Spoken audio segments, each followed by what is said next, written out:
두 가지만 더 해봅시다. 하나는 거의 마지막 단원인데 이제 이렇게 놨을 때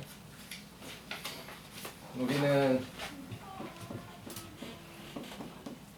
실수해서 루트 A하고 루트 B하고 곱하면 루트 AB가 되는 거죠. 그렇죠? 루트 B를 루트 A로 나누면 이렇게 쓸 수 있잖아, 그치? 이게 복수수에서도 계산이 가능한가? 복수수에서도 루트 A하고 루트 B를 이렇게 쓸 수 있는 거야. 결론적으로는 이렇죠.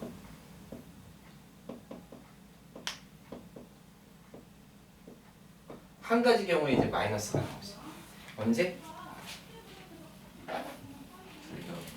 오, 그렇죠. 맞아요. A가 음수고 B도 음수일 때만 이렇게 되는 거죠.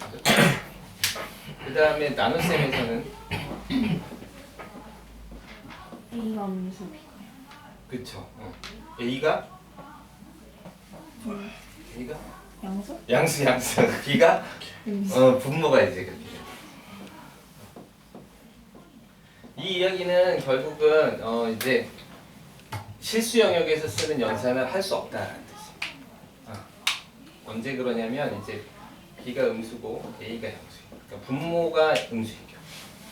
얘는 안 된다라는 거죠. 그러니까 이 두 가지씩을 더 써줘야 된다. 이걸 따지셔야 됩니다라는 거죠. 이게 왜 중요하냐면 이제 요 성질이 성립한다는 건 A가 음수, B가 음수잖아, 그치? 그래서 그 다음에 이제 뭐 고등학교 이제 2학년, 3학년 올라가서 문제가 나오면 예를 들어서 뭐 X가 1보다 크고 X가 뭐 3보다 작다. 1보다 크고 3보다 작다. 뭐 이런 범위를 나타내주고 싶을 때, 그쵸? 그러면 이제 이런 식으로 하는 거지. 1-x 루트 3-x-3이 마이너스 루트 1-x x-3이 됩니다. 이런 식으로 얘기를 하는 거죠. 알겠어요? 그러면 이렇게 성질이 쓰인다는 건 여기가 0보다 작고 여기가 0보다 작거나 같고 여기도 0보다 크거나 같거나 같고 맞아요? 이런 조건이 만족이 돼야 돼서 이 범위를 여러분이 찾아내야 되는 거예요. 그러니까 실제로 이 식으로 복수수를 이용하는 게 아니라 그냥 부등식의 범위를 알려줄 때 써요. 부등식의 범위를 알려줄 때. 그렇기 때문에 이 식은 좀 기억해 놓으셔야죠. 실제로 해보면 그냥 숫자를 대입해서 하면 제일 좋죠. 그러니까 루트 2하고 루트 3을 곱하면 당연히 루트 6이 되겠죠. 그래서 뭐 이런 식으로 한번 곱해보면 이걸 이제 그냥 곱하는 수는 없으니까 요거를 이용해서 우리는 이렇게 계산을 할 수 있죠. 왜냐면 우린 루트 2랑 루트 3을 곱하면 루트 6이 된다는 걸 알 수 있으니까. 요건 알고 있으니까 요거를 알 수 있게 그 사용할 수 있는 식으로 바꾸는 거예요. 그러려면 루트 마이너스 2를 루트 2i로 해서 i를 따로 빼내야죠. 그럼 이렇게 곱해지니까 루트 2 곱하기 3의 i고 i가 싹 들어가면 뭐 마이너스 2에다 집어넣으면 되겠죠. 원래식처럼 만들면 전혀 문제 없이 된다. 근데 이제 루트 마이너스 2랑 루트 마이너스 3을 곱하면 루트 2i랑 없네 루트 3i가 되니까 루트 2 곱하기 3i 제곱이 돼서 마이너스가 나오고 2 곱하기 3은 마이너스 2 곱하기 마이너스 3이라고 써도 괜찮죠. 그러니까 얘를 안쪽으로 그대로 들어올 때 마이너스가 하나 붙습니다. 이런 거죠. 이것도 마찬가지죠. 안 되는 경우만 합시다. 여기 i가 있으면 i는 상관이 없어요. 위에 있으면. 그럼 이건 루트 2i 루트 3 이렇게 되니까 루트 2분의 3i가 i분의 1이 돼요. 아까 i분의 1은 얼마라 그랬지? 마이너스 i죠. 그래서 마이너스 루트 2분의 3i가 돼서 이제 들어갈 수 있죠. 들어가주면 마이너스로 들어가서 아무 지역에다 붙어도 되죠. 그러니까 이쪽에 붙입시다. 이렇게 해서 마이너스가 붙는 거죠. 그래서 이런 성질이 성립합니다. 이런 것들을 좀 기억해 놓으시면 될 것 같아요. 그래서 잘 정리해서 풀면 되고 원래 필려고 그랬는데 여러분 그 프린트에 그러니까 숙제에 마플 시너지에 유형 12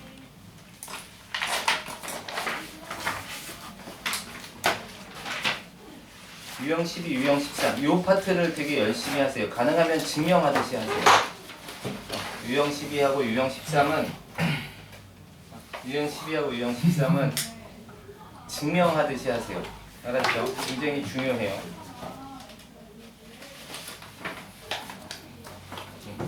뭐 처음에 나오는 건 너무 간단하죠? 이거 좀 그냥 펼쳐서 볼까요?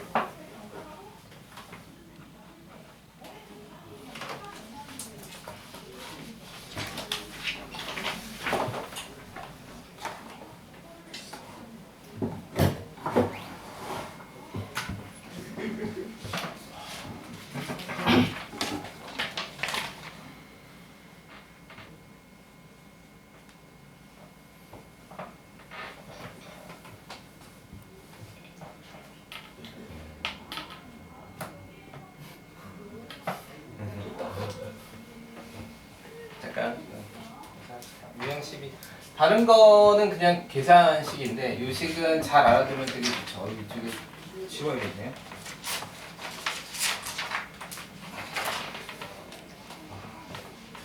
여기는 가능하면 여기 봐도 되는데 여기 보고 그냥 눈으로만 하지 말고 실제로 한번 풀어보세요. 그러니까 여기가 요 복수수가 Z와 Z바가 같으면 A 플러스 BI랑 A 마이너스 BI랑 같은 거니까 이 부분이 0이어야 되겠죠, 그죠? 그러니까 실수여야지. 실수. 이런 식으로. 뭐 이게 순어수다. 순어수는 너무 당연하죠. 자, 요게 사실 되게 중요해요. 요거 많이 문제 나와. 그러니까 요런 것들은 많이 외워놓으면 굉장히 도움이 돼요. 알겠어요? Z 제곱이 실수입니다. 그러면 Z의 조건이 나오죠. 실수이거나 순어수. Z 제곱이 음의 실수입니다. 그럼 Z는 순어수죠, 그죠? 요거 증명해서 해보세요. 알았죠? 어떻게 증명하냐면 Z를 A 더하기 BI라고 놓고 Z 제곱을 했으니까 이걸 제곱을 하는 거예요. 실제로. 그러면 A 제곱 마이너스 B 제곱 플러스 2ABI 이렇게 되겠죠. 얘가 실수라는 건 얘가 실수라고 하면 처음에 1번 실수라고 하면 2AB가 얼마인 거야? 허수 부분이 0이죠. 그러니까 A가 0이거나 B가 0인 거죠. 그럼 A가 0인 경우로 생각해 보는 거죠. A가 0인 경우는 순어수가 되겠지, 그치? B가 0인 경우는 뭐가 돼? 실수가 되겠죠. 그렇죠? 그러면 만약에 A가 0이었으면, 그러니까 B가 0이었으면 실수였고, 그러면 결과가 얼마가 나오냐면 A 제곱이 나와요. 그러니까 실수 제곱이니까 0보다 항상 크거나 같죠. 그렇죠? 근데 이번엔 A가 0이고 B는 살아있으면 B가 살아있으니까 마이너스 B제곱이 돼요. 그러니까 실수 제곱은 0보다 크거나 같으니까 얘는 0보다 작거나 같겠죠. 그쵸? 그러니까 B가 0이 아니라 그러면 이제 0이 빠질 거고 0도 될 수 있다면 이렇게 나오는 거죠. 그래서 이제 이런 조건들이 만족하기 시작해요. 그쵸? 그 다음에 뭐 이런 거 Z바가 마이너스 Z바랑 같으면 순어수나 0인 거야. 뭐 이런 거 있죠. 이런 성질들은 한 번씩 증명을 해보세요. 이거 증명해 놓으면 이런 문제 푸는데 되게 도움이 되는데 문제의 조건에서 이게 나오기 시작해요. 그래서 이 파트하고 이 다음 파트까지는 조금 선생님이 생각하기에 증명을 해보면서 공부를 해라. 이런 거 되게 중요한 문제예요. 실제로 Z하고 Z바가 0이면 계산해보는 거야. 알았어요? Z하고 Z바 곱하면 아까 어떻게 나온다고 그랬죠? Z하고 Z바 켤레복소수 곱하면 A제곱 더하기 B제곱이 나오죠. 그래서 실수의 제곱은 항상 0보다 크거나 같지? 양수는 더해서 0이 될 수 없으니까 둘 다 0일 수밖에 없어요. 그래서 A가 0, B가 0입니다. 이렇게 나오는 거죠.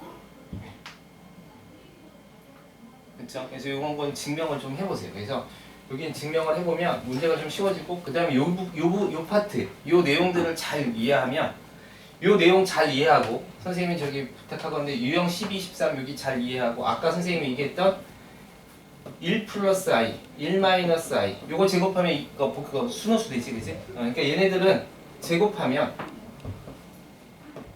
순어수가 되고요 4제곱을 해야 그 다음에 실수가 돼요. 이렇게. 그쵸?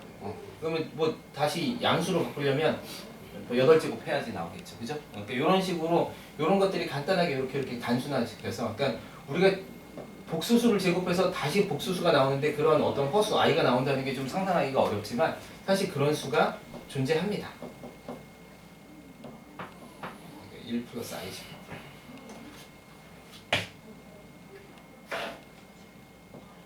플러스 i. 그쵸? 그럼 여기가 딱 이거 제곱하는 순간 i가 나옵니다. 이런 거는 차라리 좀 외워놓으면 좀 별로 어렵지 않으니까.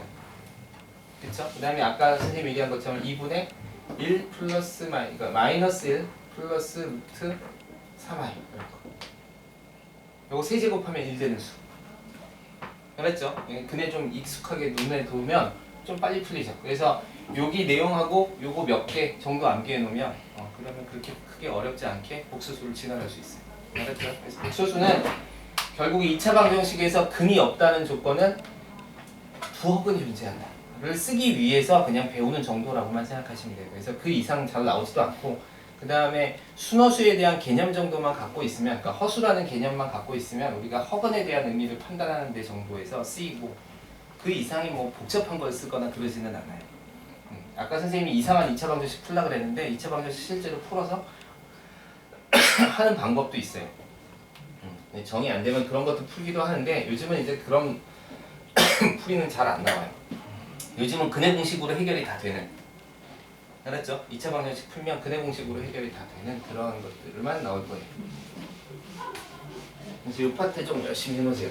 가능하면 천천히 하나하나 증명하면서 모르면 답 보지 말고 답지는 언제 보는 거예요? 푼 문제. 그건 그러네. 어떻게 반박을 못하겠는데? 멋진데? 채점할 때 보세요. 알았죠? 그 다음에 해설은 모르는 문제를 보는 게 아니라 푼 문제에 대해서 보는 거예요. 웃기는 얘기지만 알았죠?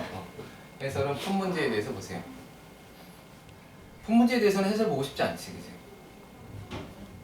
좀 어렵게 이상하게 풀렸어. 그럼 그럴 때 해설 답은 맞았어. 그럼 해설을 보는 거예요. 알겠죠?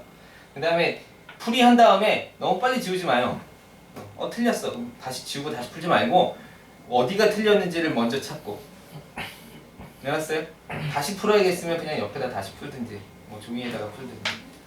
수학은 가능하면 연습장에다 풀었으면 딱 좋겠는데. 자, 복수 끝까지가 숙제입니다.